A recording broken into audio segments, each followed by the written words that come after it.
খুঁটিনাটি রান্নাবাটি কুকিং চ্যানেলে আপনাদের সকলকেই স্বাগত জানাই। আজকে আমি বানাবো শুক্তো। সাধারণত বাঙালি পরিবারের প্রত্যেকটি মহিলাই এই রান্নাটি করতে জানে, তাই দেখানোর কিন্তু কিছু নেই।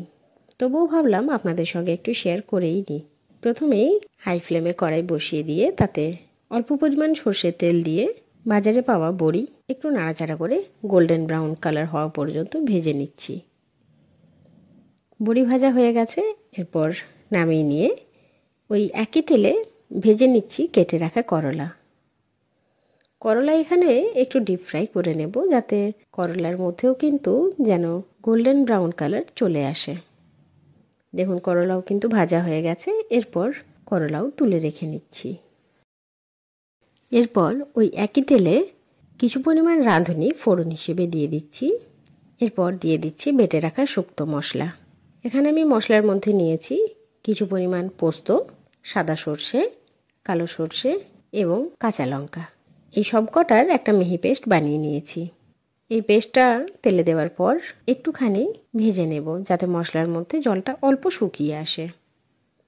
এরপর দিয়ে দিচ্ছি পরিমাণ মতো হলুদ গুঁড়ো এবং স্বাদ মতো লবণ।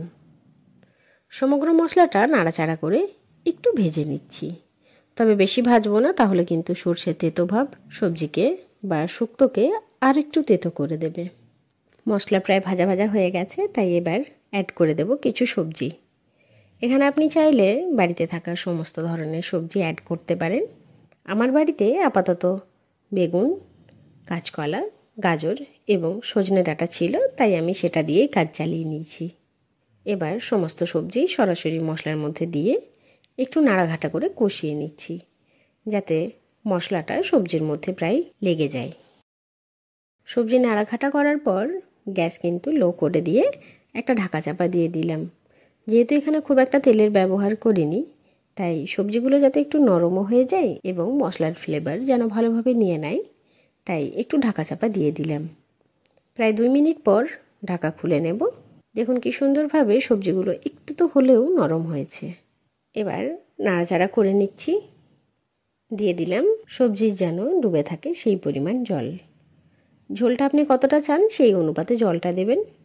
আমার আর কি শুক্তোতে খুব বেশি ঝোল পছন্দ নয়, তাই আমি শুধুমাত্র সবজি যেন সেদ্ধ হতে পারে সেই পরিমাণ জলটাই দিলাম।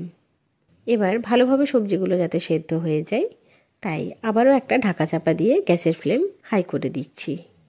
প্রায় 5 মিনিট পর ঢাকা খুলে দেখে নেব এখন সবজিগুলো কী অবস্থায় আছে, তাই একটু চেক করে নিচ্ছি। বেগুন এবং কাঁচকলা সেদ্ধ হয়ে এলেও ডাঁটাটা মনে হচ্ছে এখনও সেদ্ধ হয়নি, তাই আবারও ঢাকা চাপা দিয়ে এবারে গ্যাসের ফ্লেমটা লো করে দিলাম।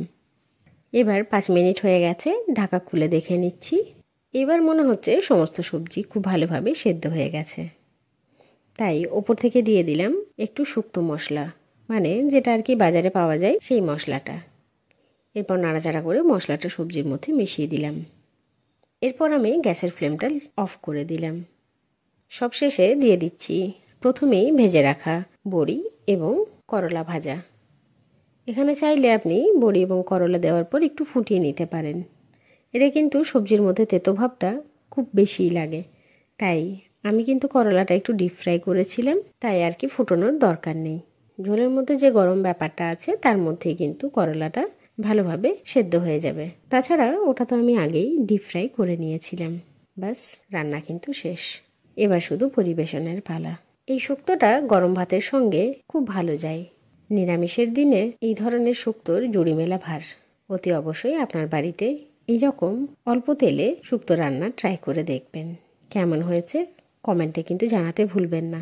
এইরকম সুন্দর সুন্দর রান্নার ভিডিওস দেখার জন্য আমার চ্যানেল খুঁটিনাটি রান্নাবাটিকে সাবস্ক্রাইব করতে ভুলবেন না। অবশ্যই লাইক, শেয়ার এবং কমেন্ট করে জানাবেন আমার দেওয়া সমস্ত ভিডিওস আপনার কেমন লাগছে। ধন্যবাদ।